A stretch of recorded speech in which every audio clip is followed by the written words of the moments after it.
¿Ahora se ve que está grabando? Ahora sí, impecable. Gracias, Vale. De nada.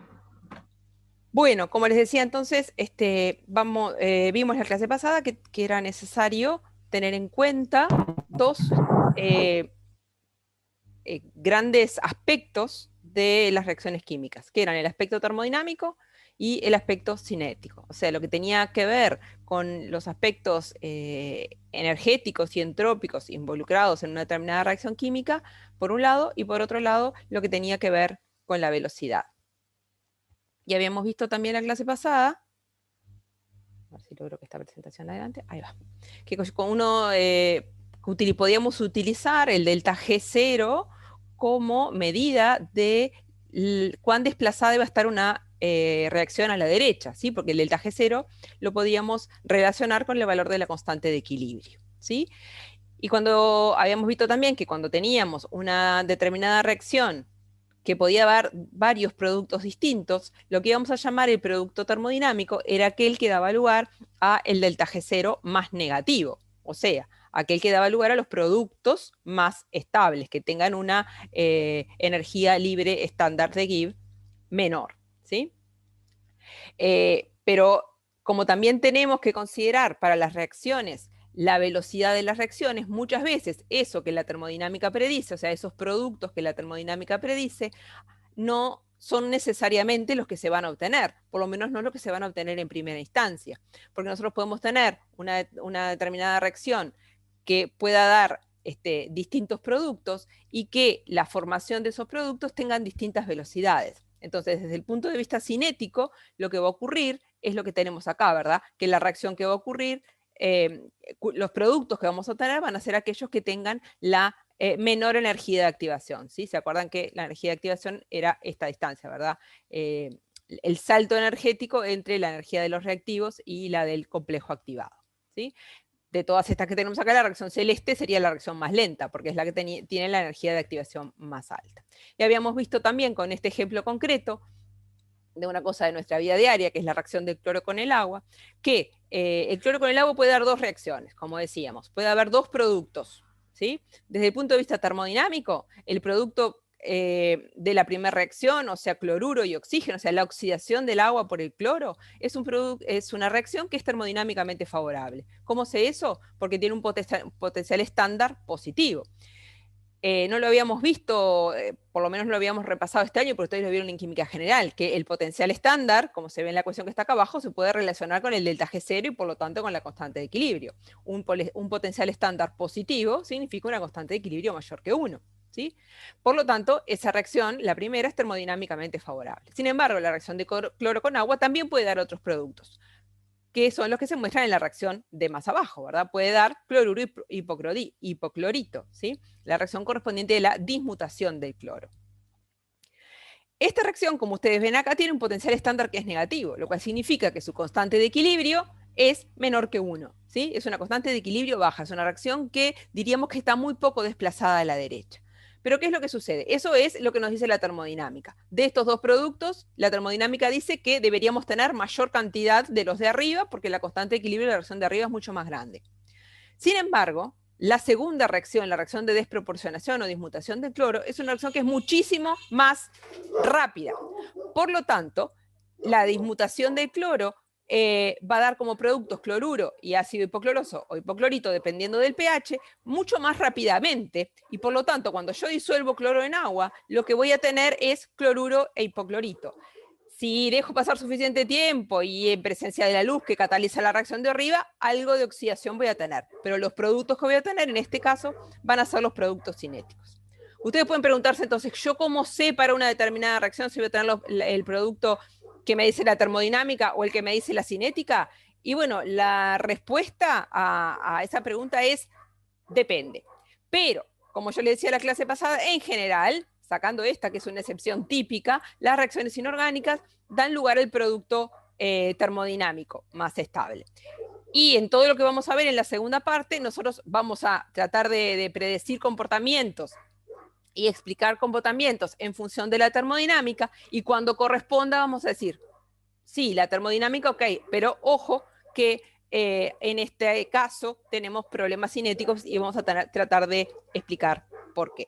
¿sí? Esto que les acabo de explicar de la reacción de cloro está acá en el diagrama, ¿verdad? Tenemos los dos productos, el termodinámicamente más estable, correspondiente a la oxidación del cloro por el agua, y el cinéticamente más estable, la dismutación, ¿sí? Porque tiene la menor energía de activación. Bien, quería redondear entonces esto respecto a la termodinámica y a la cinética de las reacciones, y empezar con los ciclos termodinámicos, ¿sí? Ustedes ya conocen los ciclos termodinámicos, hicieron ciclos termodinámicos en química general, entonces vamos a ver nosotros un poco cómo encarar un ciclo termodinámico. ¿Sí? Siempre tenemos la sensación que a ustedes les parece que un ciclo termodinámico es una cosa que uno no puede saber cómo hacerla a priori, de dónde sacar un ciclo termodinámico. ¿Qué es lo que determina la utilidad de un ciclo termodinámico? Que uno tiene unos determinados reactivos y quiere saber, para dar unos determinados productos, y quiere saber cuánto vale, por ejemplo, el delta H o el delta G estándar de esa reacción, el delta H0 o el delta G0 de esa reacción, quiere calcularlo, o por lo menos quiere saber de qué depende, ¿sí? Porque muchas veces nosotros tenemos los números de los delta H o delta G0 de distintas reacciones en tablas, pero en realidad nosotros el número ese no nos dice nada. Nosotros queremos saber de qué depende ese valor que vamos a tener de delta G y de delta H. Y para eso podemos utilizar un ciclo termodinámico. ¿En qué se basa desde el punto de vista termodinámico la realización de un ciclo termodinámico? Se basa en lo que ustedes ya vieron, que es la ley de Hess, ¿sí? La ley de Hess, como ustedes ya se acordarán, indicaba que tanto la entalpía como la energía libre son funciones de estado. O sea, solo dependen del estado inicial y el estado final del sistema. En realidad sería, en este caso, de los reactivos y los productos, de cuáles son los reactivos y cuáles son los productos. El delta H involucrado en esa reacción depende solamente, entonces, de cuáles son los reactivos y cuáles son los productos, y no del camino, ¿sí? O del mecanismo que transforme esos reactivos en productos. Entonces, basándonos en la ley de Hess, nosotros ¿cómo podemos construir un ciclo termodinámico? Podemos descomponer esta reacción que me lleva de los reactivos a los productos en distintos pasos, ¿sí? Que ahora vamos a ver cómo los vamos a seleccionar, ¿sí? Entonces, la reacción de reactivos para dar productos, yo la descompuse en 3 pasos, acá. Reactivos para dar A para dar B y B para dar productos. Por lo tanto, el delta H de esa reacción, de la reacción R para dar P, va a ser igual a la suma de delta H1 más delta H2 más delta H3. Recuerden que cuando yo armo un ciclo termodinámico, ¿sí? Y escribo esta igualdad, o sea, el delta H de la reacción por el camino directo es igual a la suma de los delta H de los distintos pasos que yo me inventé. Recuerden que tengo que ir siempre en el sentido de la flecha. Si voy de reactivos a productos, voy de reactivos a productos por el camino largo en los sentidos de la flecha. Entonces, cuando yo pongo los signos de estos delta H, tengo que tener en cuenta eso. Y yo dije hoy en un momento al pasar estos caminos que me inventé. Y es verdad. Los pasos que uno puede utilizar para hacer un ciclo termodinámico de este tipo, como dijimos, basándose en la ley de Hess, pueden ser cualquiera. ¿Sí? Cualquiera que yo me invente, no tiene por qué tener que ver con un posible mecanismo que esta reacción pueda tener, nada que ver. ¿Sí? Son pasos inventados, ¿sí? Artificios, digamos, de la termodinámica que me permiten ver de qué puede depender un delta H o un delta G. Pero ojo con eso del invento, ¿sí? Porque yo no puedo poner cualquier cosa ahí. Porque la gracia de hacer un ciclo termodinámico es que esas magnitudes que ahí están escritas como delta H1, delta H2 y delta H3, yo las puedo conocer de alguna manera.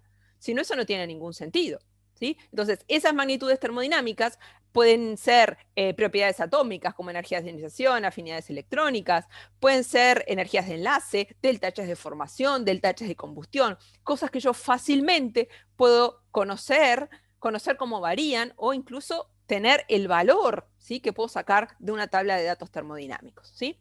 Y por eso, cuando yo tengo un compuesto iónico, no puedo hacer un ciclo termodinámico que me involucre energía de enlace sodio-cloro, porque eso no existe, la energía de enlace covalente sodio-cloro. lo podría, la termodinámica no dice que no, pero no puedo, porque ese valor es algo que no existe, que no tiene ningún sentido. Lo que sí existe es la energía de red. Entonces, si yo tengo un compuesto iónico, trataré de hacer un ciclo termodinámico que me involucre, por ejemplo, la energía de red, ¿sí? Entonces, esas etapas que vamos a utilizar cuando armamos un ciclo termodinámico tienen que ser cosas que involucren datos termodinámicos que nosotros podamos sacar de algún lugar, ¿sí? Porque si no, no tiene sentido, no nos va a servir para nada el ciclo termodinámico. O sea, podríamos armar un ciclo termodinámico con cualquier cosa que no serviría para nada. ¿Para qué sirve entonces un ciclo termodinámico? Un ciclo termodinámico puede tener poder predictivo.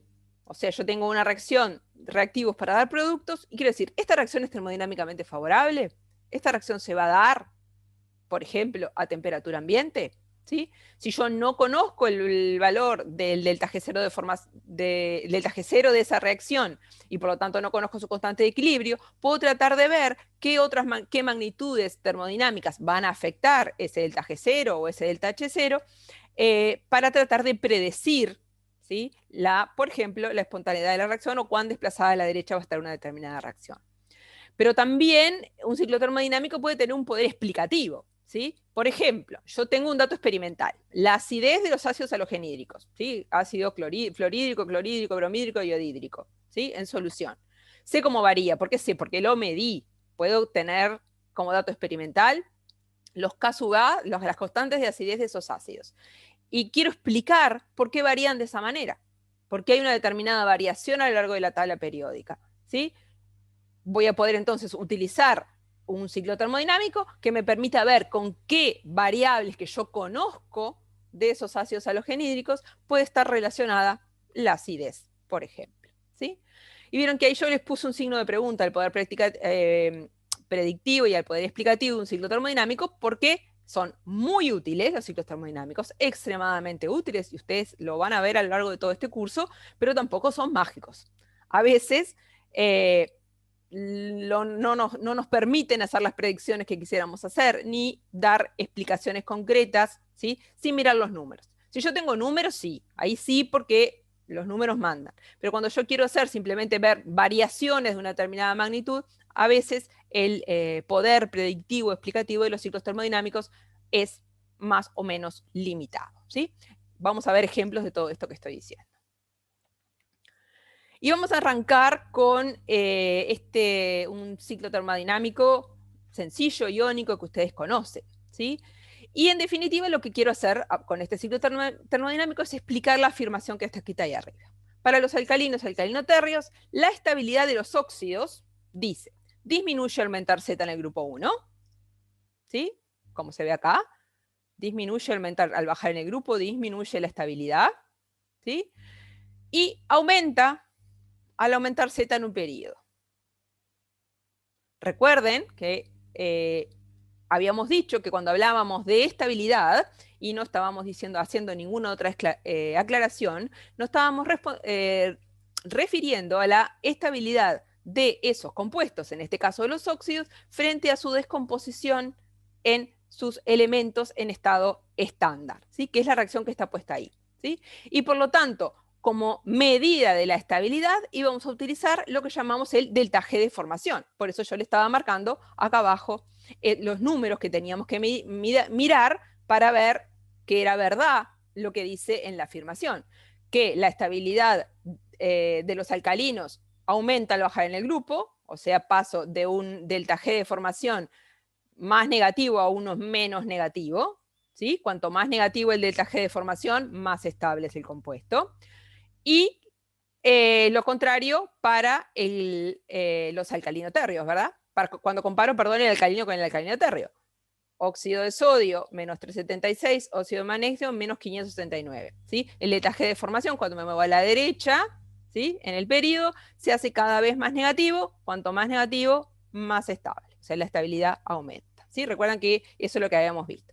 Y en esta tabla yo les puse los delta G y les puse también los delta H de formación, por supuesto, y los delta S de formación, para mostrarles que en este caso, como ya habíamos visto, podemos utilizar los delta H de formación como medida, de alguna manera, de esa estabilidad, ¿sí? En vez del delta G de formación, porque el término T delta S es despreciable como muestran los números, ¿sí? Y eso va a pasar en la mayoría, ¿sí?, de los compuestos iónicos. Entonces, nosotros en el ciclo termodinámico vamos a involucrar entalpías, ¿sí?, que son los datos que tenemos más fácilmente disponibles, ¿sí? Y bueno, vamos a tratar de hallar los delta H de las reacciones y ver si somos capaces con los delta H de predecir o explicar lo que queremos explicar. A veces cuando se nos complica y cuando las entalpías no pueden explicar lo que uno tiene en un dato experimental, eso muchas veces tiene que ver con que, ojo, que también está el delta S, ¿sí? Vamos a ver algunos ejemplos. Pero bueno, lo importante cuando uno quiere hacer una explicación de este tipo es decir, quiero explicar por qué la estabilidad de los óxidos disminuye al aumentar Z en el grupo 1, o sea, disminuye al bajar Z. Lo primero que tengo que hacer siempre, todas las veces, es escribir la ecuación de la reacción a la que me estoy refiriendo. Entonces, si dijimos que la estabilidad de los óxidos, si no decimos nada, corresponde, vamos a utilizar, digamos, como medida de estabilidad el delta H de formación, entonces yo tengo que escribir la reacción de formación, como está escrito acá. El metal sólido más oxígeno gas para dar el óxido correspondiente, ¿sí? Esa es la reacción de formación. De ahí tengo que partir, ¿sí? Siempre tengo que partir de cuál es mi reacción de interés. En este caso es la reacción de formación por cómo estamos definiendo la estabilidad. Y después tengo que ir de esos reactivos a esos productos además de por ese camino corto, por un camino largo que involucre distintas etapas cuyas entalpías o energías yo pueda conocer de alguna manera. Vamos a ver concretamente el ejemplo para los alcalinos. ¿Alguien quería preguntar algo? Sí, yo, profe, Sí. una pregunta. En la diapositiva anterior, Sí. decía, disminuye Z al aumentar, disminuye la estabilidad al aumentar Z en el grupo 1, ¿solo? Sí, en el grupo 1, porque en el grupo 2 no pasa. Ah, Fíjense, en el grupo 2 claro. aumenta. O sea, también lo podemos explicar con un ciclo idéntico, pero ni vamos a repetir 40 veces por eso. Disminuye al aumentar Z en el grupo 1. Si ahí dijera en el grupo 2, tendría que decir aumenta al aumentar Z en el grupo 2. ¿Sí? Por eso porque en el grupo 1. en las positivas que teníamos para imprimir, al menos en la mía no Sí, decía en el tenés grupo 1. razón, tenés razón, porque yo agregué lo de los alcalinotarios después y me había quedado en el grupo. Ah, perfecto. Bueno. Y es solo en el grupo 1. Pero fíjate los números. Acá es clarísimo porque están los números ahí. En el grupo 1. Claro. ¿Está? Claro, claro. Ahora cuando llegamos al final, vemos por qué en realidad en los alcalinotarios no está ocurriendo. ¿Está? Bien, gracias. De nada. Bien, entonces vamos primero con la primera parte, que es la de los alcalinos. ¿Sí? Quiero explicar por qué la estabilidad de los óxidos de los alcalinos disminuye al bajar en el grupo. Entonces, ¿qué hago? Planteo para sodio, para el que quiera, o le pongo M, como me haga feliz, acá yo lo hice para el sodio, la reacción de formación, que es la que vamos a utilizar como medida de la estabilidad. Y vamos a utilizar delta H de formación, porque como vimos en los datos anteriores, el término T delta S es despreciable. Entonces, utilizar el delta H0 es una medida tan buena de la estabilidad como el delta G0. Bien, escribí la reacción. Esa es la reacción que a mí me importa. ¿Por qué? Si esto fuera un diagrama de energías, o sea, si acá tuviéramos un eje de energías, los productos, el óxido, está más abajo que los reactivos, que son el sodio y el oxígeno. ¿Por la estabilidad? Sí, pero ¿por qué de la estabilidad? Voy a volver para atrás en la diapositiva anterior. ¿Por cómo la definiste? No. No, miren los valores ahí. ¿Cuánto vale el delta H de formación del óxido de sodio? ¿Cuánto es? Menos. Porque al ser negativa significa que el estado final tiene que tener Exactamente, el menor estado energía final que tiene el que estado tener una inicial. energía o una entalpía menor que el estado inicial. A ver, ¿por qué propuse así? Porque el delta H de formación es negativo, porque todos los óxidos de los alcalinos y alcalinotarios son estables. Dijimos que íbamos a decir que un compuesto era estable cuando tenía un delta G0 de formación o un delta H0 de formación, que en este caso nos da la misma información, que es negativo. ¿Sí? Los óxidos son estables, entonces los productos tienen que estar en un diagrama de entalpías más abajo que los reactivos. Muy bien. Y ahora viene la cuestión, ¿en qué descompongo yo, en qué pasos descompongo esta que es mi reacción de interés? Entonces, lo primero que tengo que pensar en ese momento, que cuando quiero armar el ciclo termodinámico, es decir, ¿qué tipo de compuesto tengo? El óxido de sodio. ¿En qué modelo me paro?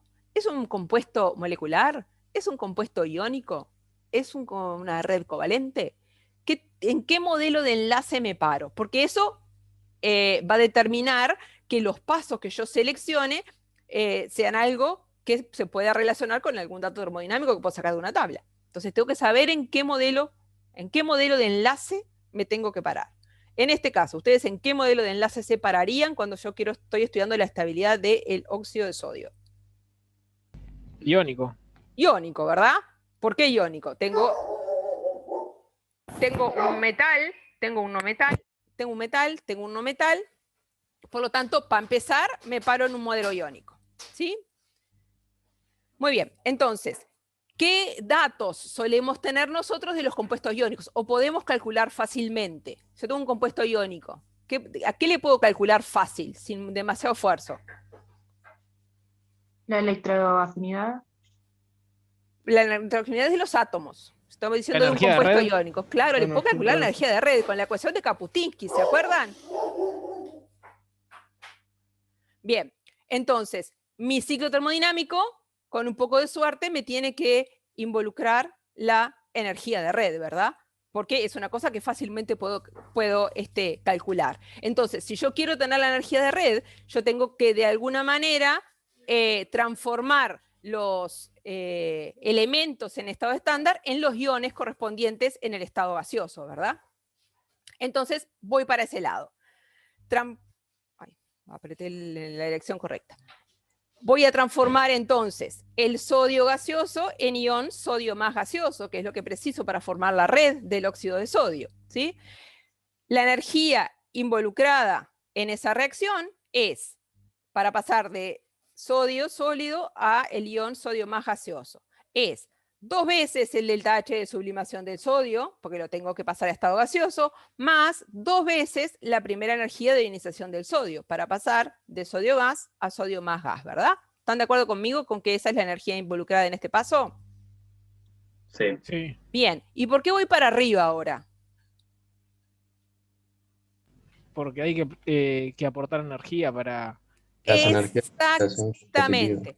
Tanto las energías de ionización como los delta H de sublimación son positivos, ¿sí? Por lo tanto, estoy yendo en mi diagrama de energía hacia arriba, ¿sí? Bien, así que este paso que me inventé acá es un paso que me gasta energía, ¿verdad? Tengo que gastar energía para transformar el sodio en estado estándar a el ion sodio más gaseoso, ¿sí? Esta delta H de sublimación más energía de ionización lo podríamos haber llamado delta H de formación del ion sodio más, ¿verdad?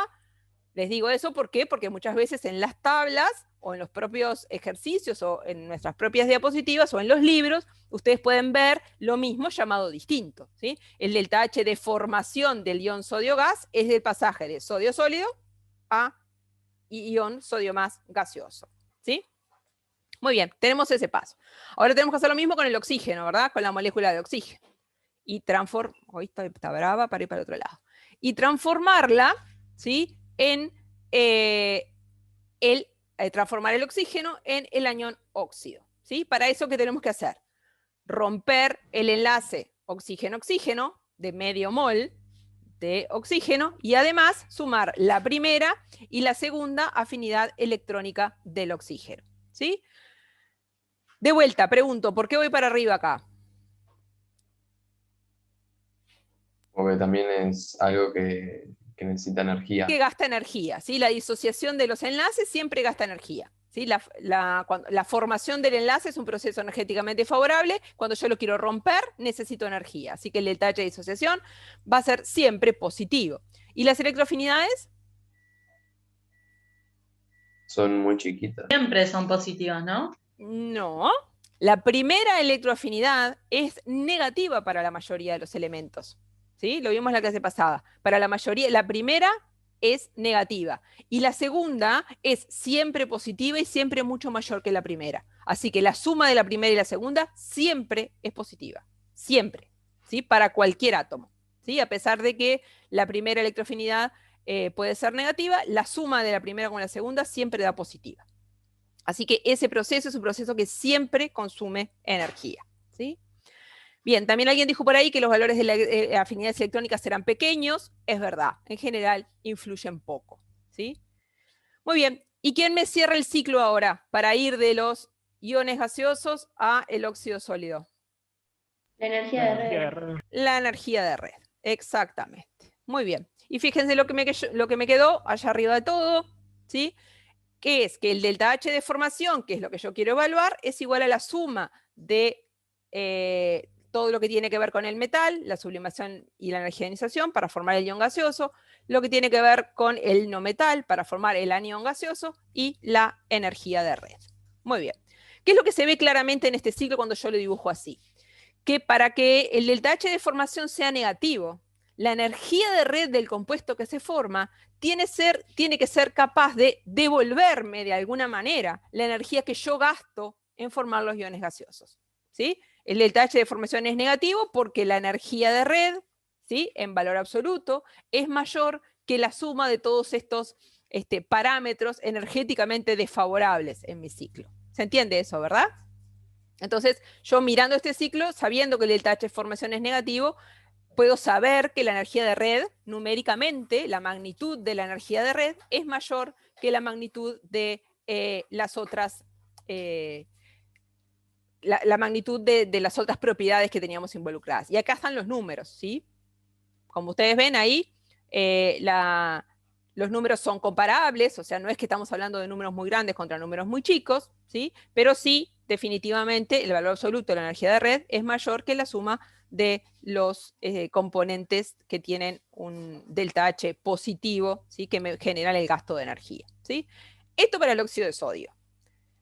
Pero lo que había que explicar, ¿sí?, era qué pasaba cuando yo paso de óxido de litio, de óxido de sodio a óxido de potasio, ¿sí?, cuando yo bajo en el grupo. ¿Qué pasa con el delta H de formación? Los números que vimos que nos mostraban que los delta H de formación iban disminuyendo en valor absoluto, o sea que el proceso era energéticamente cada vez menos favorable. Y queremos explicar por qué, ¿sí? De alguna manera tenemos que ver cómo esas magnitudes que tenemos involucradas en el delta H de formación varían al bajar en el grupo y por lo tanto cómo van a afectar al delta H de formación, ¿sí? Entonces vamos a ver entonces cómo el delta H de sublimación, la energía de ionización y la energía de red, que son esas tres cosas las que nos van a importar. ¿Por qué me salteo todo lo otro? ¿Por qué eso no nos importa eso? Porque es lo mismo. Porque para la formación de cualquier óxido de un metal alcalino, todo lo que tenga que ver con el oxígeno va a ser constante, ¿sí? Así que lo que va a variar va a ser el delta H de sublimación del metal, la energía de ionización y la energía de red. Esas tres cosas van a variar porque son las que involucran al ion metálico, ¿sí? Entonces vamos a ver con este Menti, a ver si recordamos cómo era la variación de esos parámetros al bajar en el grupo. La pregunta dice, al bajar en el grupo, la entalpía de sublimación disminuye, la energía de ionización aumenta, la energía de red se hace menos negativa. Se puede marcar más de una. Todo suyo.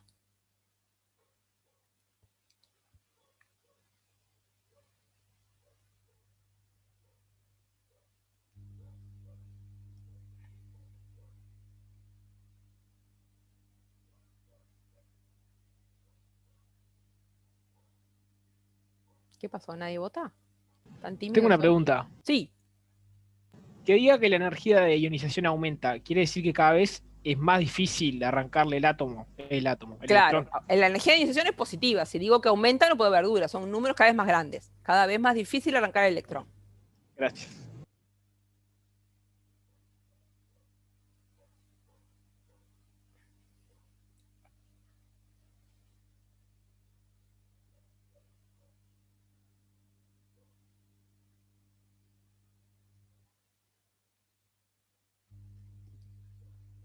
Ahí oculté los resultados un poco tarde, pero...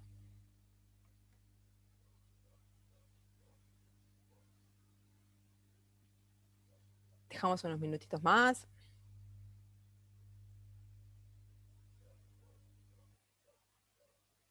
Muy bien, ya tengo como 50 votos. A ver, vamos a tratar de mirar entre todos a ver cuál de estas afirmaciones es correcta. Dice, la entalpía de sublimación, estamos en el grupo de los alcalinos, ¿verdad? La entalpía de sublimación disminuye. 35 personas piensan que eso es verdadero. A ver, ¿alguien que quiera argumentar?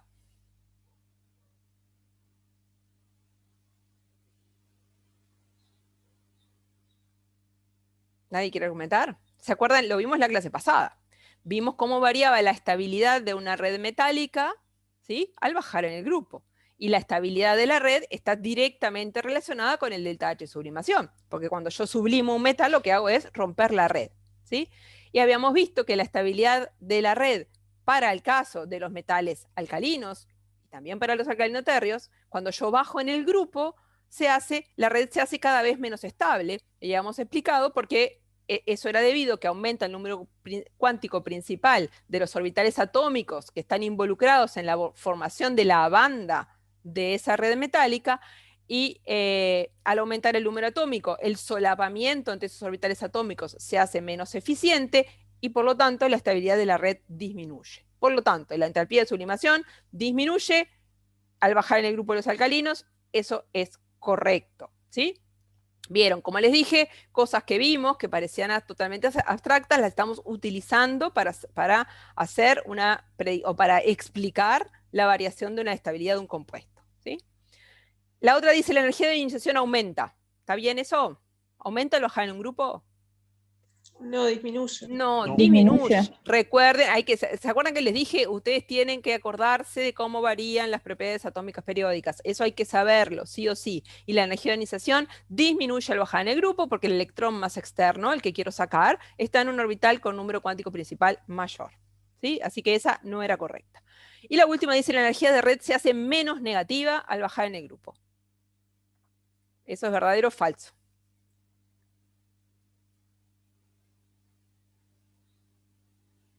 A ver. ¿Verdadero? Verdadero. ¿Por qué? ¿De qué dependía la energía de red? ¿Qué hace que esto sea verdadero? De las cargas. Dependía De los rayos depende. atómicos. Está todo bien todo lo que me está diciendo. Depende de las cargas y del número de iones, pero eso es constante al bajar en el grupo, ¿sí? Porque la fórmula del óxido es siempre la misma, ¿sí? Metal 2, oxígeno. Así que no me cambia ni las cargas, ni me cambia el número de iones. Pero lo que sí me cambia, que es algo que dijeron por ahí, es el radio del catión, ¿sí? Que es lo que está abajo en la energía de red. La suma del radio del anión y el radio del catión. ¿Y qué le pasa al radio del catión cuando baja en el grupo? Aumenta. Aumenta. Y por lo tanto, la energía de red se hace cada vez menos negativa o disminuye en valor absoluto, como lo quieran ver, ¿sí? O sea, todas las cuestiones estas que habíamos visto hasta ahora, las necesitamos saber a la hora de hacer un ciclo termodinámico de este tipo, ¿sí? Muy bien, y vamos a ver en esta diapositiva, si es que logro que aparezca, ahí, cómo es esa variación, ¿sí? Ahí está graficado. Mire, en rojo oscuro, arriba, todo lo que tiene que ver con la formación del óxido, ¿sí? Que está acá, que es constante cuando bajo en el grupo, porque no cambia, ¿sí? Endotérmico dijimos que eran todos esos térmicos, la suma de todos esos términos era un factor endotérmico, ¿sí? Positivo, un delta H positivo. Después tenemos todo lo que tiene que ver con el metal, que era el delta H de sublimación más la energía de ionización, multiplicado por 2. Fíjense acá la variación como vimos, una disminución a bajar en el grupo. Los dos disminuyen. El delta H de sublimación disminuye al bajar en el grupo, la energía de ionización disminuye al bajar en el grupo, la suma también disminuye, obviamente, ¿sí? Y tenemos del lado de abajo, en los números negativos, porque son negativos, porque son procesos exotérmicos, en azul, la energía de red, que vemos que se va haciendo cada vez menos negativa al bajar en el grupo, porque aumenta el radio del catión, ¿sí? Y cuando yo hago un balance entre esta disminución de los términos endotérmicos y esta disminución en valor absoluto de los términos exotérmicos, termino teniendo esta tendencia. Fíjense que la tendencia que tengo es la misma tendencia que tiene la energía de red, ¿sí? Entonces yo puedo decir en este caso que puedo explicar la disminución de la estabilidad de los óxidos, de los alcalinos al bajar en el grupo, porque la energía de red de ellos disminuye en valor absoluto, o se hace cada vez menos negativa. ¿Cómo veo eso? Porque veo que tiene la misma tendencia. Pero podía haber sido que lo que más importara fueran los parámetros endotérmicos, pero fíjense lo que sucede acá. Acá yo tengo una disminución del delta H de sublimación más la energía de iniciación al bajar en el grupo. Si eso disminuye al bajar en el grupo, que eso determinaría, como esa energía que gasto, determinaría que el delta H de formación fuera cada vez más favorable, porque estoy disminuyendo una energía que estoy gastando. Y eso no ocurre. Así que yo tengo que descartar de plano que la variación del delta H de formación tenga que ver con esos parámetros endotérmicos y sí tenga que ver con la energía de red. ¿Por qué? Porque tiene la misma variación. ¿Sí? Muy bien, y ahora cuando comparo el óxido del alcalino con el del alcalino térreo de al lado, como está ahí lo vemos que ocurre que la delta H de formación se hace más negativo. O sea, el óxido del alcalino térreo es más estable que el del alcalino correspondiente. ¿Sí? Bien, vamos a ver cómo podemos explicar eso. Para eso tenemos que haber hecho un ciclo termodinámico idéntico, pero ahora con el óxido del alcalino térreo. ¿Sí? Los parámetros involucrados, porque es un ciclo iónico, donde para un compuesto iónico vamos a utilizar estos mismos parámetros. Este es un ciclo de Bock-Haber. Vamos a tener involucrados el delta H de sublimación, de vuelta. Ahora acá la suma de la primera más la segunda energía de ionización, porque en este caso el metal es más 2. ¿Sí? Tenemos el ion más 2. Y la parte del oxígeno, todo igual, y la energía de red del óxido del alcalino térreo. Y ahora, para poder explicar esta tendencia, tengo que comparar lo de arriba con lo de abajo, ¿verdad? Este renglón con este renglón. Vamos a ver. Las delta H de sublimación, cuando yo me movía a la derecha del período, ¿qué pasaba? ¿Qué pasaba con la estabilidad de la red? ¿Aumenta o disminuye? Era más estable el de al lado. Aumenta, exactamente. Cuando me muevo a la derecha en un periodo, la estabilidad de la red aumenta porque tengo mayor número de electrones en orbitales moleculares enlazantes en esa red. Pero, ojo con la estequiometría. Porque arriba yo tengo 2 delta H de sublimación y abajo tengo 1. Es más grande, pero aquel está por 2. Entonces, sin mirar los números, yo podría decir, dudoso. Dudoso ahí quién gana. ¿Sí? Vamos a mirar las energías de ionización. Cuando yo me muevo a la derecha en el período, ¿qué le pasa a la energía de ionización? ¿Me muevo a la derecha? Aumenta. Aumenta. La energía de ionización aumenta porque aumenta el Z efectivo, cuando me muevo a la derecha en un período. ¿Sí? Fíjense que, es verdad, arriba tengo 2 primeras energías de ionización, pero abajo tengo la primera más la segunda. Y como ustedes saben, la segunda de energía de ionización siempre es mucho más grande que la primera. Entonces, la primera energía de ionización del alcalino térreo es más grande. Y la segunda es todavía más grande. O sea, I1 más I2 definitivamente es más grande que I1. Por lo tanto, necesito gastar más energía, ¿sí?, para formar el óxido del alcalino térreo que del alcalino. Por ahora es eso lo que voy mirando. Necesito gastar más. La energía de red dijimos que es lo que me devuelve esa energía que gasté. Cuando yo comparo la energía de red del alcalino con el correspondiente al alcalino térreo, ¿qué puedo decir? Varía el radio, es verdad. El radio disminuye cuando me muevo a la derecha, porque aumenta el Z efectivo, y además porque el ion es cargado más 2. Pero más que el radio, en este caso, para la energía de red me importa la parte de arriba. ¿Sí? Fíjense, para el óxido de sodio yo tengo 3 iones, carga del catión 1, carga del anión 2, 3 por 2, 6, me queda un 6 arriba, ¿no? Y para el óxido del alcalino térreo tengo 2 iones, pero tengo carga del catión 2, carga del anión 2, así que me queda 2 por 2, 4 por 2, 8. Tengo un 8 arriba. Entonces, ¿eso qué me determina? Que la energía de red del alcalino térreo va a ser mucho más grande que la del alcalino. Y por lo tanto, igual que en el caso anterior, la tendencia la va a tener, digamos, la voz cantante en este ciclo termodinámico la va a tener la energía de red. ¿Sí? El óxido del alcalino térreo es más estable que el del alcalino correspondiente porque su energía de red es más negativa, por su energía de red es más favorable. ¿Sí? Bien, así que en los 2 casos que vimos hasta ahora, la energía de red era quien llevaba la voz cantante, pero eso no siempre es así. No es así cuando yo comparo los alcalinoterrios entre sí, porque tienen la tendencia opuesta a la energía de red. ¿Sí? La energía de red tendría que hacer que el delta H de formación fuera cada vez menos negativo y es más negativo. Así que cuando bajo en el grupo de los alcalinoterrios, no es la energía de red la que manda. Y cuando no es la energía de red, entonces son los parámetros endotérmicos, o sea, la suma de los delta H de sublimación más la energía de ionización. ¿Sí? Pasa también esto, fíjense, en los haluro de los alcalinos. ¿Sí? Ahí tengo los fluoruros y los ioduros de los alcalinos. En el caso de los fluoruros, el delta H de formación sigue, baja, ¿sí? Se hace cada vez menos negativo al bajar en el grupo, igual que lo hace la energía de red. Me quedó feliz. Igual lo mismo que pasaba en los óxidos. Pero en el caso de los ioduros de los alcalinos, el delta H de formación se hace más negativo a medida que bajo en el grupo. O sea, no puede seguir la tendencia de energía de red, porque la tendencia de energía de red me da para el otro lado. Lo que determina ese aumento de la estabilidad bajada en el grupo es la disminución de los parámetros endotérmicos, o sea, la disminución del delta H de sublimación más la energía de ionización del metal. ¿Está? Entonces, como siempre, yo tengo que tener en cuenta todo. Si no tengo los números, a veces no puedo decidir, no puedo predecir lo que va a pasar. Pero si yo sé cómo varía el delta H de formación, entonces sé cuál es el parámetro más importante, ¿sí?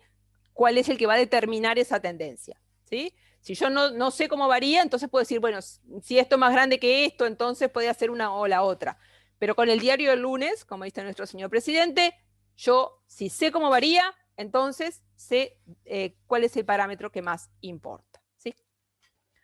Bien, pasemos a otro ciclo termodinámico y algo más de la vida diaria, si ustedes quieren. No es de la vida muy diaria, pero es un proceso industrial que se llama luminotermia, ¿sí? La luminotermia es un proceso que se utiliza en la industria para la obtención de metales, reduciendo los óxidos correspondientes con aluminio, ¿sí? A altas temperaturas, ¿sí? Es una reacción que se da a altas temperaturas. El aluminio es un metal muy barato y por lo tanto, de alguna manera, es posible gastar aluminio para reducir otros metales, óxidos de otros metales que son más caros, ¿sí?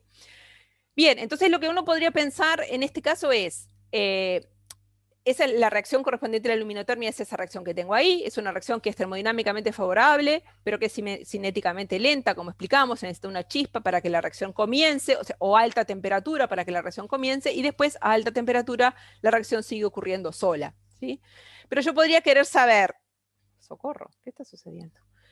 Yo podría querer saber qué metales, qué óxidos de metales puedo reducir con aluminio para obtener el metal.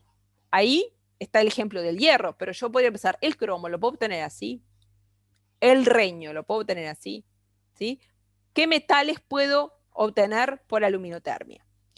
Y para eso yo tendría que tratar de ver de qué parámetros termodinámicos depende el delta H de esta reacción, ¿sí?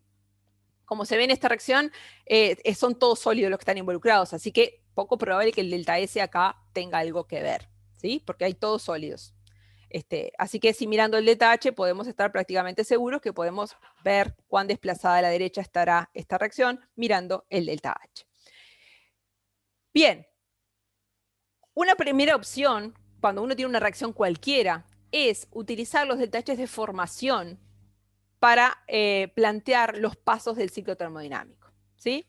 Entonces, ¿por qué los delta H de formación? Porque los delta H de formación es algo que está en cualquier tabla, para los compuestos comunes, ¿verdad? Está en cualquier tabla de datos termodinámicos. Yo puedo ir a buscar esos datos en un libro. Entonces, si yo quiero saber si puedo obtener hierro por aluminotermia, puedo encontrar el delta H de formación del óxido que tengo, de hierro en este caso, y del óxido de aluminio, y ver con esos datos si esas reacciones son no termodinámicamente favorables, ¿sí? Entonces, para usar los delta H de formación en un ciclo termodinámico, yo tengo que tomar el óxido correspondiente, ¿sí? Y descomponerlo en sus elementos en su estado estándar, o sea, hierro y oxígeno. Y después recomponer de alguna manera el hierro y el oxígeno para dar el óxido de aluminio, que es el producto en este caso. Les prometo que esto anda solo, me está por dar un ataque. Bien, en definitiva, como yo les decía, puedo calcular el delta H de reacción a partir del delta H de formación del óxido de aluminio, socorro, menos el delta H de formación del óxido, en este caso de hierro 3. ¿Y por qué acá voy siempre dijo que voy en el sentido de la flecha, ¿verdad? Acá es menos el delta H de formación porque voy en contra de la formación. La formación sería para allá, así que esto es el menos delta H de formación y acá sí lo formo. Así que el delta H de reacción me da esos números, lo busqué en la tabla y me dio que el delta H de esta reacción es menos 850 kJ por mol, así que la respuesta es sí. Sí puedo obtener hierro por reducción térmica del óxido de hierro 3 con aluminio. ¿Sí? ¿Y cómo supe eso? Haciendo un ciclo termodinámico. Como yo les decía, los delta H de formación están en cualquier tabla, ¿sí? En general los puedo tener para cualquier metal, pero bueno, de repente tengo un óxido en un metal capaz que es más raro, que saqué de algún mineral raro y no tengo el dato. Si no tengo el dato del delta H de formación, ¿cómo harían ustedes para calcularlo? Con un ciclo. Utilizando un ciclo termodinámico de von Haber. Si yo tengo un óxido metálico, va a ser un compuesto por lo menos bastante iónico. Para pararme en algún modelo me paro ahí, ¿sí? En el modelo iónico. Y cuando yo tengo un compuesto iónico, siempre puedo calcular su delta H de formación por un ciclo de von Haber porque voy a tener todos los datos. Y el ciclo es este mismo. El mismo que hemos visto para el óxido de alcalino, ahora para el óxido de hierro 3. ¿Sí? Todos estos parámetros termodinámicos van a estar en tablas, la energía de red la calculo con Kaputinsky y puedo hallar el delta H de formación si es que justo no estaba en mi tabla el delta H de formación que necesitaba. ¿Sí? Y de nuevo, los parámetros que más van a pesar en la diferencia de esos delta H de formación y que van a hacer que yo pueda obtener hierro a partir del óxido por reducción térmica con aluminio son las energías de ionización, por un lado, y las energías de red por otro. Así que yo, en realidad, comparando esos valores, capaz que ni siquiera necesito calcular los delta H de formación, puedo hacer predicciones sobre la utilidad de este método para obtener un determinado metal. ¿Sí? Muy bien, este es un ejemplo, digamos, más aplicado. Otro ejemplo un poco más aplicado también, ¿sí? Simplemente para darle ejemplos de distintos tipos de ciclos termodinámicos que uno puede tener, ¿sí? Ciclo de von Haber, que ya lo vimos, ciclos en los que uno tiene los delta H utiliza los delta H de formación para calcular el delta H de la reacción, y acá otro tipo de ciclos vamos a ver. Y lo que queremos predecir, acá estamos tratando de ver el poder predictivo que puede tener un ciclo termodinámico, es ¿cuál de los haluros de sodio es más soluble en agua? ¿El cloruro, el fluoruro, el ioduro? ¿Sí?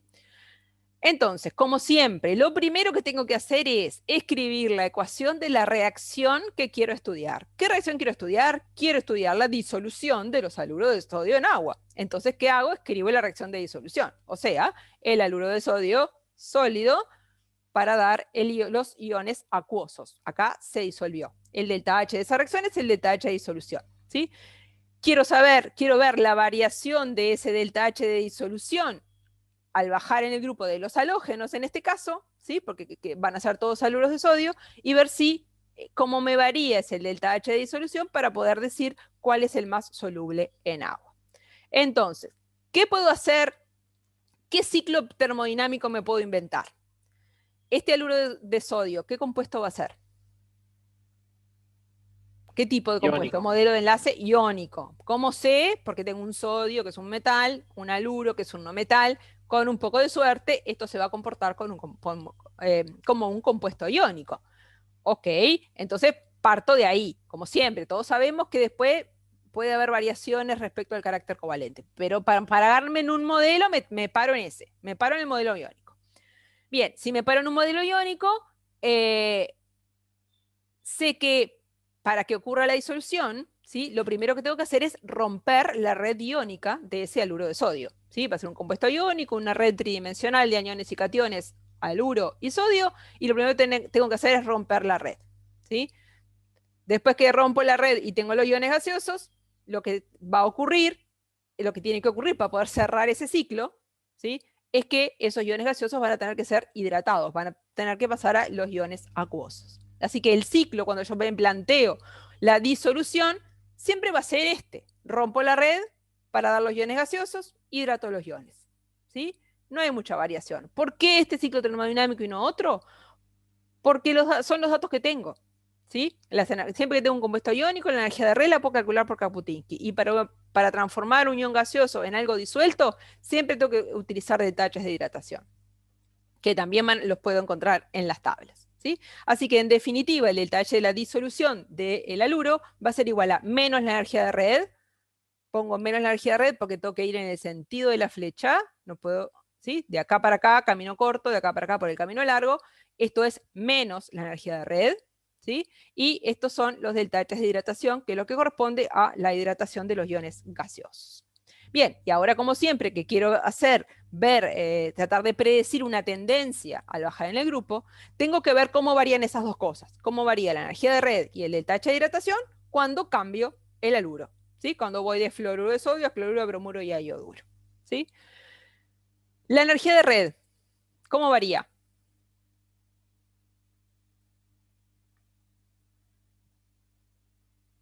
Cuando cambio el haluro.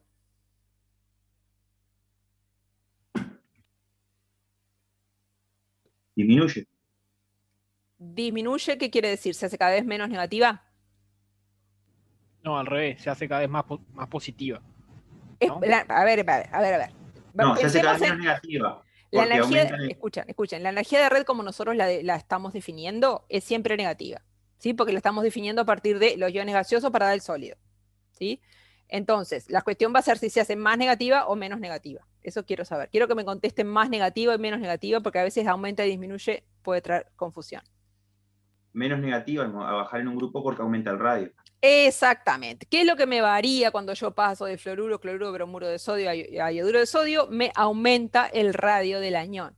Si aumenta el radio del anión, la energía de red se va haciendo cada vez menos negativa. Eso sabemos que esa es una variación que tenemos que tener en cuenta. Los deltaches de hidratación, ustedes no tienen cómo saberlo y me lo van a tener que creer, ¿sí? Por ahora lo vamos a ver en Solución Acuosa, las razones por las que son así. Los deltaches de hidratación también dependen, ¿sí? De la carga que está arriba y del radio del anión y del catión correspondiente. También depende del radio, ¿sí? Entonces, ¿qué le pasa a los deltaches de hidratación? Las deltaches de hidratación son siempre negativos, ¿sí? ¿Qué le pasa a los deltaches de hidratación cuando cambio el anión?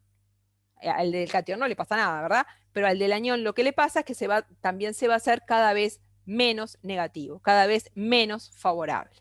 En definitiva, cuando yo bajo en el grupo, cada vez me cuesta menos romper la red, ¿sí? Porque la energía de red se va haciendo cada vez más desfavorable. Cada vez me cuesta menos romper la red, pero la energía involucrada en que yo recupere ese gasto para formar los iones gaseosos también cada vez es más chica cuando bajo en el grupo, ¿sí?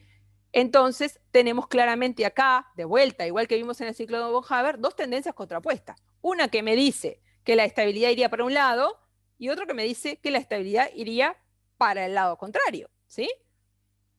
Entonces, en definitiva, el poder predictivo en el caso de los deltaches de disolución se me complicó un partido fácil. A menos que vea los números, no voy a poder hacer una predicción. Si yo supiera cuál es la estabilidad, como hicimos antes, si yo sé cuál es la solubilidad y sé cómo varía, entonces sí puedo saber quién pesa más, si la energía de red o del deltache de hidratación. Pero si no sé, no me permite en este caso tener un razonable poder predictivo, ¿sí? Este deltache de disolución. Y fíjense lo que pasa, además. Fíjense la magnitud de los valores de delta H, ¿sí? Son muy chiquitos. Eso me está mostrando que las energías de red y los deltaches de hidratación son números que son parecidos, y por eso la resta me da números chiquitos. Entonces, peor todavía, porque en realidad esa resta de dos magnitudes similares me puede dar a veces positiva y a veces negativa. Y miren lo que me pasó ahí con el deltache de disolución. Miren el cloruro de sodio. ¿Qué dirían ustedes del cloruro de sodio si miraran el deltache de disolución como medida de su solubilidad? ¿Se disuelve o no se disuelve? Que no se disuelve. Es poco soluble, Diríamos sí. que se disuelve poco. Y de las pocas cosas que todos sabemos es que el cloruro de sodio se disuelve un montón y por eso se lo ponemos a los fideos y nos quedan riquísimos, ¿sí? O sea, Houston, además, tenemos otro problemita, que los deltaches de disolución, que nosotros estábamos creyendo que nos podían servir como medida del valor de la constante de equilibrio de la disolución, o sea, de cuán desplazado a la derecha estaba ese equilibrio, no parece estar funcionando. ¿Por qué les parece que no estará funcionando? Cuando no funciona, porque es el delta S. Exactamente, cuando no funciona, el problema lo tenemos con el delta S, ¿sí? Ahí hay un factor, en los procesos de disolución hay un factor entrópico, que al delta H ser tan chiquito, el término delta S no es nunca despreciable, ¿sí? Y fíjense, ahí tenemos los valores del delta G, que ahí, ahí sí son un poco más razonables o parecidos a lo que nosotros esperamos tener, ¿sí? Con delta G de disolución de todos los haluros de sodio, excepto el fluoruro, que son negativos, ¿sí? Y cada medida que bajo en el grupo, cada vez es el haluro más soluble, ¿sí? Que quiere decir que tengo delta G0 negativo de disolución, que tiene una constante, esa reacción de disolución que es grande, o sea, tengo una parte grande que está disuelta. En el caso del fluoruro de sodio, ¿puedo decir no se disuelve? No. Lo que puedo decir es que la constante de equilibrio es menor que 1, así que cuando yo quiero disolverlo, la concentración de los iones que voy a tener es poquito. ¿Eso qué quiere decir? Se disuelve poquito. ¿Sí? ¿Quedó claro? Bien. Vamos a pasar ahora a otro tipo de compuesto, porque nos hemos ensañado con los compuestos iónicos, ¿sí? Y vamos ahora a ver qué hacemos, cómo podemos manejar un compuesto que ahora es covalente, ¿sí? Y en lo que tenemos que hacer en este ejercicio es explicar la tendencia en la estabilidad termodinámica de los haluros de hidrógeno, ¿sí? Fluoruro de hidrógeno, cloruro de hidrógeno, ioduro de hidrógeno, etcétera, gaseoso, ¿sí? De vuelta, como lo que yo quiero hacer es explicar la tendencia en la estabilidad, siempre que hablo de estabilidad pienso en delta G0 de formación y con un poco de suerte en delta H0 de formación, ¿sí? Entonces, el dato que me da esa tabla es que los delta G0 de formación se van haciendo cada vez menos negativos, incluso hasta llegar a positivo en el ioduro de hidrógeno, y lo mismo ocurre con los delta H0 de formación. Si yo miro esos datos, ¿sí? Podría casi asegurar que en este caso, si yo miro el delta H, el delta H de formación me sirve para predecir la estabilidad tanto como el delta G de formación, que es lo que suele pasar en la mayoría de los compuestos covalentes, ¿sí? En este caso hay que tener cuidado porque tenemos gases involucrados, pero la variación de los moles de gases entre reactivos y productos no es demasiado grande y por lo tanto el término T delta S no es relevante, ¿sí? Frente al delta H, y podemos utilizar el delta H de formación como medida de alguna manera de la estabilidad termodinámica. Resumiendo, ¿qué es lo que tenemos que explicar? Que a medida que bajo en el grupo de los halógenos, los halogenuros de hidrógeno o haluros de hidrógeno se hacen cada vez menos estables. ¿Por qué digo menos estable? Porque cada vez es menos negativo, incluso hasta llegar a el ioduro de hidrógeno positivo. Que el ioduro de hidrógeno tenga un delta G0 positivo, ¿quiere decir que no existe?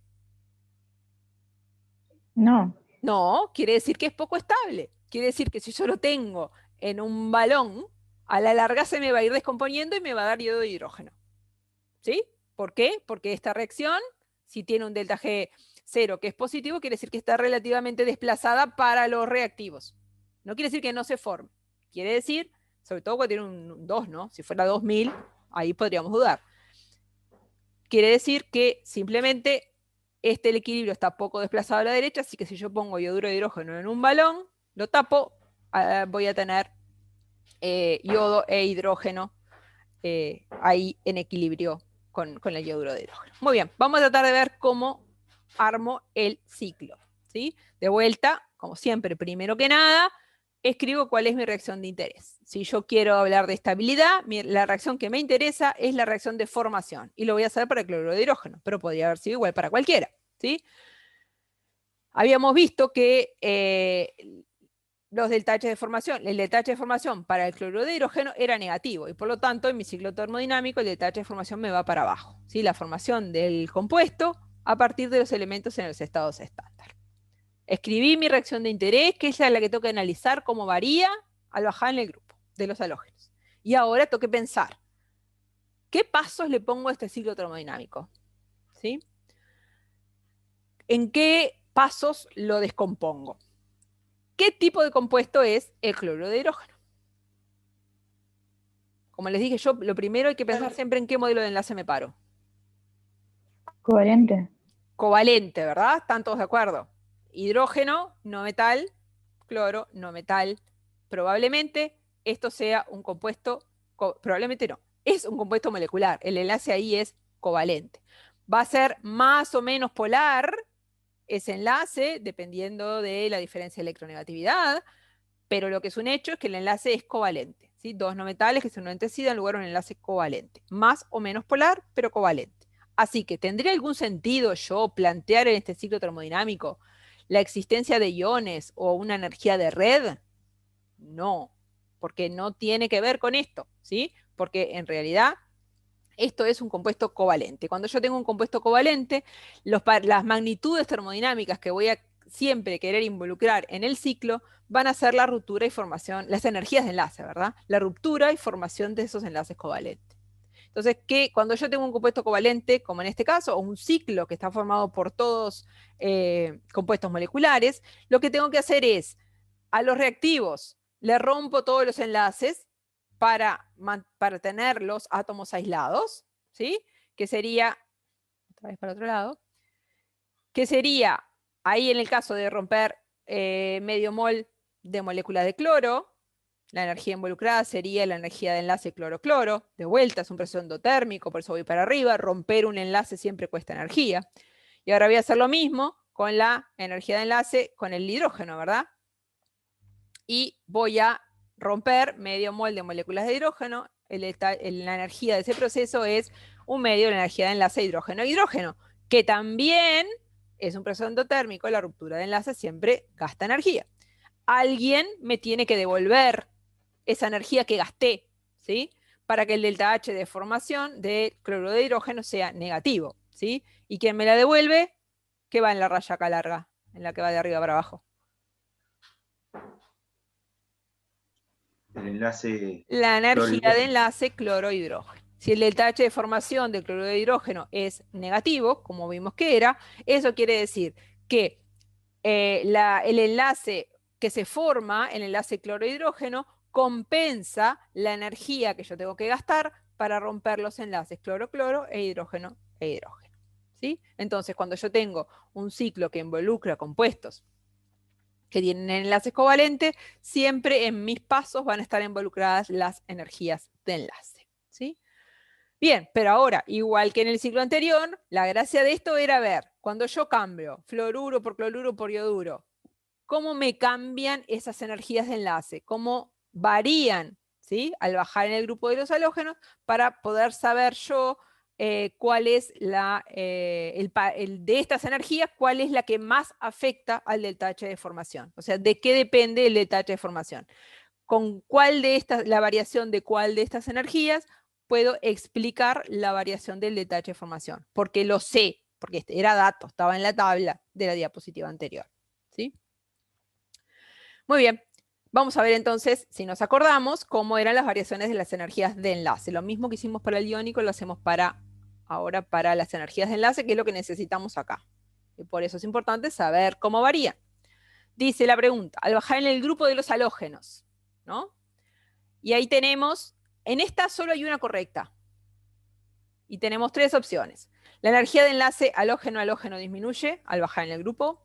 La energía de enlace halógeno-hidrógeno aumenta porque aumenta la diferencia de electronegatividad entre el hidrógeno y el halógeno. Y la tercera opción es la energía de enlace halógeno-hidrógeno disminuye porque aumenta el número cuántico principal de los orbitales que participan en el enlace. ¿A alguien ya le gustó esa? Yo voy a ocultar por las dudas los resultados. Ustedes voten.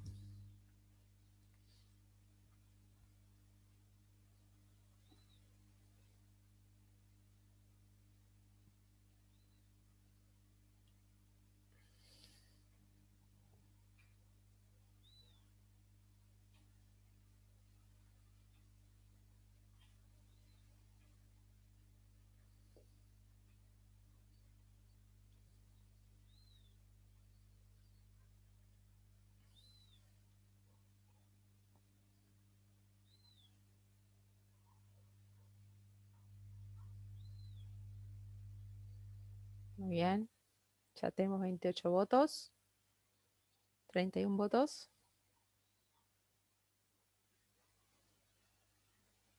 A ver cómo vamos. Bueno, va ganando, parece la opción C.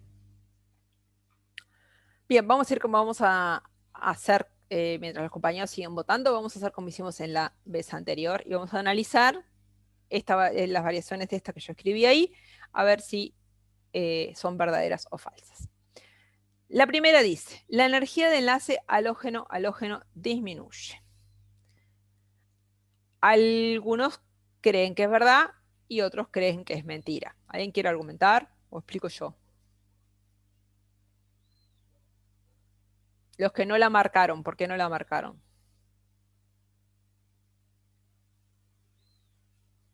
Explico yo. Alguien va a hablar, perdón. Dale, Porque no disminuye estrictamente. A ver. Sí, está bien. ¿Qué quiere decir no disminuye estrictamente? Que si bajas de flúor a yodo, no es como se dice. No baja todo. No, de flúor a sube. yodo aumenta. Perdón, de flúor a cloro aumenta. Y de cloro para abajo disminuye. Esa es la variación. Y las razones de esa variación la vimos cuando vimos las variaciones de la energía del enlace covalente. En términos generales, nosotros habíamos visto que la variación de la energía de enlace en un grupo hacia abajo estaba determinada por la variación del número cuántico principal de los orbitales que estaban involucrados en ese enlace. Cuando mayor es el número cuántico principal de los orbitales,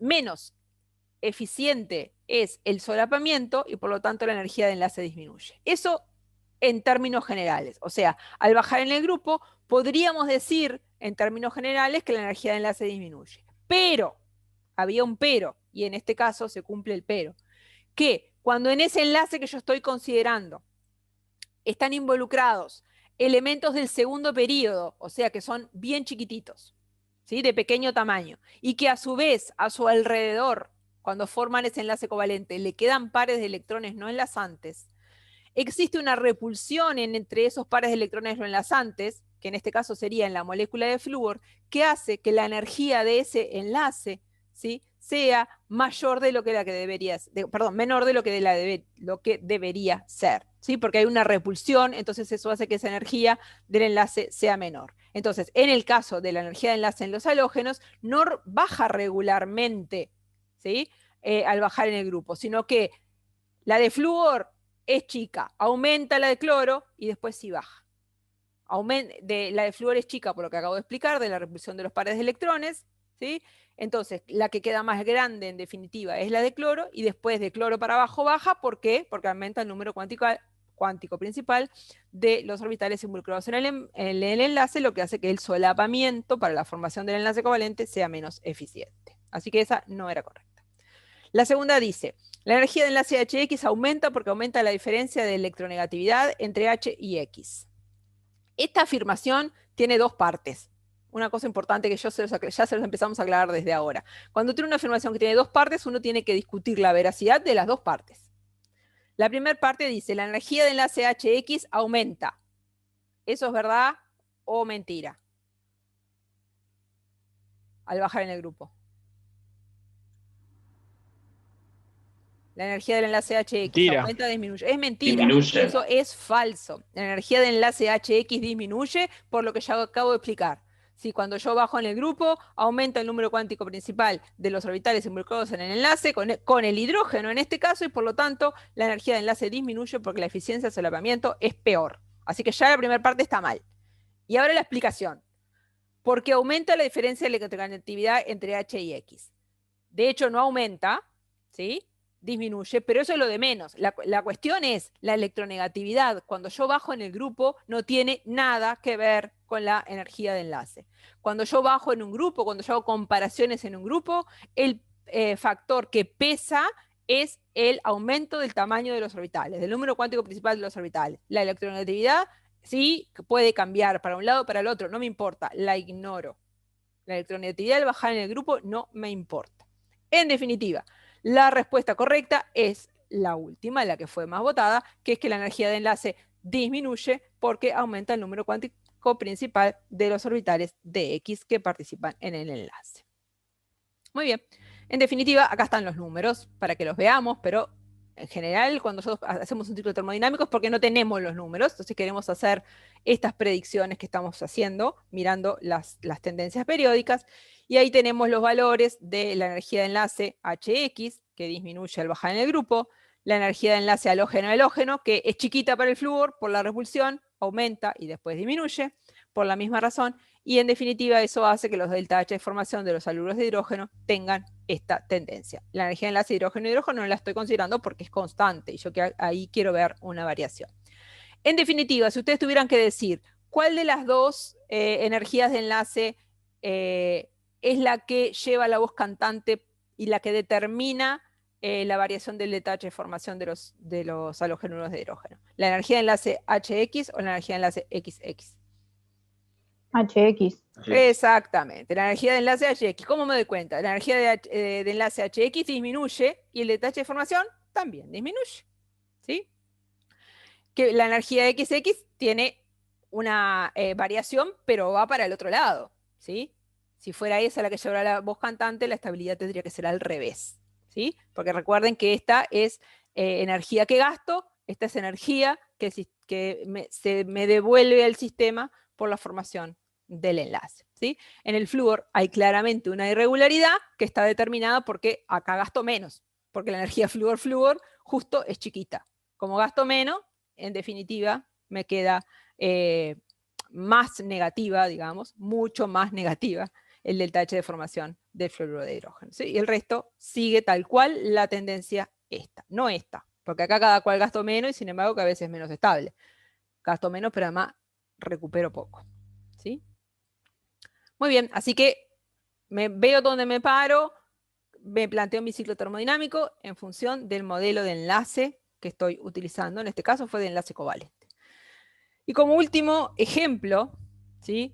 Vamos a ver la estabilidad de los carbonatos de los metales alcalino-tercios. Profe, Sí.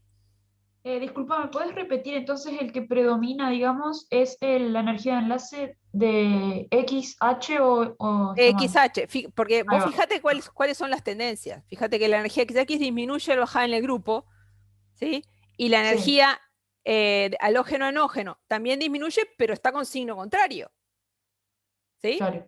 Entonces, esto es energía que gasto en romper la molécula de halógeno. Que bajara haría que la estabilidad aumentara. Si cada vez gasto menos, haría que la estabilidad aumenta. Y sin embargo, la estabilidad disminuye. Y acá es porque la energía que se me devuelve con la formación del enlace se hace cada vez más chica y por eso la estabilidad es cada vez más baja. ¿Sí? Ahí va. Muy bien. Y en este ciclo tenemos el enunciado dice, los carbonatos de los metales alcalino-térreos se descomponen al calentarlos para dar el óxido correspondiente, ¿sí? Y lo que tenemos que tratar de explicar es que la estabilidad tiene ese orden. O sea, a medida que bajo en el grupo, los carbonatos se vuelven más estables. ¿Qué quiere decir eso? Que cada vez tengo que calentar más para que se descomponga. Al carbonato de magnesio lo caliento un poco, se descompone, pero al carbonato de bario tengo que elevar la temperatura mucho más para que se descomponga, ¿sí? O sea, lo que dice el orden de estabilidad es que los carbonatos son cada vez más estables al bajar en el grupo. Pero en este caso, no estoy hablando de la estabilidad respecto a la formación a partir de los elementos en estado estándar. Estoy hablando de la estabilidad térmica y por eso lo aclaro. Los carbonatos de los metales alcalino-térreos se descomponen al calentarlos para dar el óxido. Me refiero a esta reacción, no a la estabilidad termodinámica genéricamente, ¿sí? Entonces, los carbonatos de los alcalino-térreos se vuelven cada vez más estables frente a la descomposición en el óxido correspondiente cuando bajo en el grupo, ¿sí? Frente a la descomposición térmica. Entonces, como dijimos que había que hacer siempre, tengo que escribir la ecuación del proceso que quiero explicar. ¿Qué es lo que quiero explicar? La ecuación de la descomposición del carbonato, cómo varía, y por lo tanto planteo el carbonato, que lo caliento, para dar el óxido correspondiente y dióxido de carbono, ¿sí? Y lo que quiero ver es de qué parámetros termodinámicos que yo pueda conocer, calcular, etcétera, va a depender ese delta H.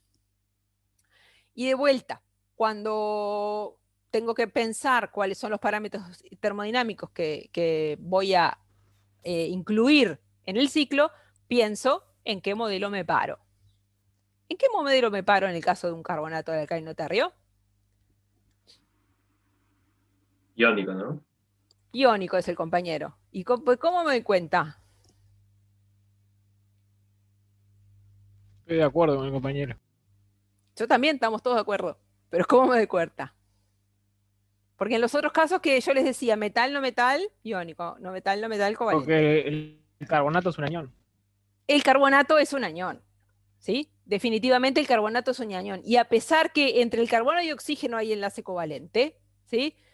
El carbonato de calcio es un compuesto iónico. Tengo iones calcio y aniones carbonato. ¿Sí? Así que está perfecto, les compañeros. Si el carbonato es un anión, entonces el carbonato de calcio es un compuesto iónico. ¿Sí? A pesar que adentro del anión yo tenga enlace covalente, eso no me importa. ¿Sí? El modelo en el que yo me voy a parar es en el modelo iónico. ¿Sí? Entonces, si yo me voy a apoderar en el modelo iónico, cuando yo escribo mi ciclo termodinámico, voy a tratar de ver qué cosa, digamos, qué parámetro termodinámico de un compuesto iónico es el que me va a servir, o me podría servir en este caso, para tratar de ver de qué depende. Algo que siempre podemos calcular para un compuesto iónico. La energía de red. La energía de red, exactamente. No lo dijimos, ¿no? Pero el óxido también es un compuesto iónico. ¿Sí? Y como en realidad la transformación es de carbonato a óxido, cuando yo bajo en el metal, lo que pase con la formación del CO2 a mí no me importa, porque eso va a ser igual para todos. A mí me importan las especies que involucren el metal, que es lo que me va a variar. ¿Sí? Y tanto el carbonato como el óxido son compuestos iónicos. Entonces yo podía plantearme este ciclo termodinámico en el que descompongo el carbonato en sus iones en estado gaseoso, y ahí vamos a tener la energía de red del carbonato, en realidad menos la energía de red, porque está yendo para el otro lado, en ese ciclo termodinámico. Después voy a tener un paso en el que el carbonato se descompone para dar CO2, ese paso lo ignoro porque va a ser igual para todos. ¿Sí? Y después, o sea, el carbonato se descompone para dar CO2, ion y óxido, y después voy a tener un último paso correspondiente a la energía de red del ion óxido. ¿Sí? Este ciclo termodinámico me muestra que el delta H de la descomposición entonces depende de un balance, en definitiva, de la energía de red del carbonato y la del óxido. ¿Sí? ¿Podría haber planteado un ciclo termodinámico que involucrara los delta H de formación en este caso? ¿Se acuerdan que hoy lo hicimos con delta H de formación? ¿En uno parecido? ¿Podría haber sido o no? ¿O hubiera estado mal?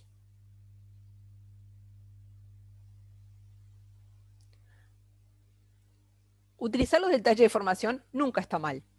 ¿Sí? Los delta H de formación siempre son un parámetro termodinámico que existe y que puedo usar. Lo que me puede pasar a veces es que no lo conozco tan fácil, que no lo conozca yo tan fácilmente. ¿Sí? Pero yo podía haber planteado en este caso un ciclo termodinámico involucrando los delta H de formación de las distintas especies. Delta H de formación del carbonato, menos el del óxido, menos el de CO2. ¿Sí? Ahora, después, cuando yo quiero hacer la tendencia, necesitaría saber cómo varían los delta H de formación al bajar en el grupo de los alcalinoterrios. Y eso es mucho más difícil que saber cómo varían las energías de red. ¿Sí? Porque primero tendría que ir a ver si el delta H de formación depende de la energía de red para ver cómo varía la energía de red, o si depende de la energía de ionización para ver cómo varía la energía de ionización. Entonces, si yo hago un ciclo que me involucre los delta H de formación, ¿lo puedo hacer? Sí, pero es un proceso bastante más largo. Porque con los delta H de formación, después yo tengo que ver esos delta H de formación también de qué depende. ¿Sí? Entonces me queda este ciclo donde voy directo con las energías de red, resulta mucho más directo, valga la redundancia. ¿Sí? Así que, en definitiva, tenemos un balance entre la energía de red del carbonato y la del óxido. ¿Sí? La energía de red del óxido, de los óxidos, de los alcalinoterrios, va a ser más negativa que la de los correspondientes carbonatos. ¿Por qué? ¿Por qué digo eso tan segura yo? ¿Por qué la energía de red de los óxidos va a ser más negativa que los carbonatos? Dije, la energía de red de cualquier óxido de alcalino terrio va a ser más negativa que la energía de red de cualquier carbonato de alcalino terrestre. Estoy comparando esta energía de red con esta. ¿El tema de los radios ¿El es? carbonato va a ser más grande? Por el tema de los radios es y porque el carbonato va a ser más grande. Las dos tienen razón. ¿Sí? El carbonato es un anión más grande que el anión óxido, para la misma carga y la misma estequiometría, y por lo tanto las energías de red van a ser más favorables para el óxido que para el carbonato. ¿Sí? ¿Me escucharon eso último porque me decía red inestable? ¿Se escuchó? No, No. O sea, la primera parte no. Se Se trancó un poco. Ahí voy de vuelta. Yo les decía que la energía de red de los óxidos es más negativa que la de los carbonatos, y las compañeras me contestaron que eso era porque el anión óxido es más chico, y eso es verdad, ¿sí? O sea, la formación en este balance, ¿sí? La energía de red del óxido va a ser más negativa que la energía de red del carbonato. Hasta ahí estamos bien. Pero el problema es, ¿qué le pasa a esas energías de red cuando yo bajo en el grupo de los alcalino-térreos? ¿Sí? Cuando yo bajo en la energía, en el grupo de los alcalino-térreos, ¿qué le pasa a la energía de red de los carbonatos? ¿Se hace más negativa o menos negativa? Menos negativo. Se hace cada vez menos negativa. ¿Por qué? ¿Por el radio? Porque aumenta el radio del catión. Siempre que yo bajo en el grupo, siempre que bajo en el grupo, si aumenta el radio del anión o del catión, voy a tener una energía de red que se hace cada vez menos negativa, o sea, menos favorable, ¿sí? Cuando bajo en un grupo. Para los carbonatos y para los óxidos,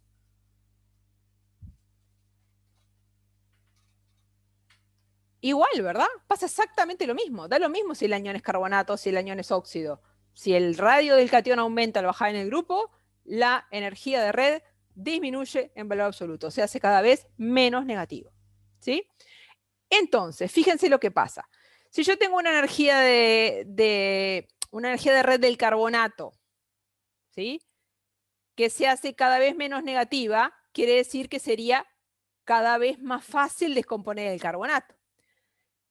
Pero si yo tengo una energía de red del óxido que también se hace cada vez menos negativa, yo podría decir es cada vez menos favorable formar el óxido. En definitiva, yo tengo de vuelta tendencias contrapuestas, ¿sí? Cuando bajo en el grupo es más fácil romper el carbonato, pero también se libera menos energía al formar el óxido. Entonces, esas tendencias contrapuestas tengo que ver cómo varían al bajar en el grupo. En definitiva, ¿cuál varía más?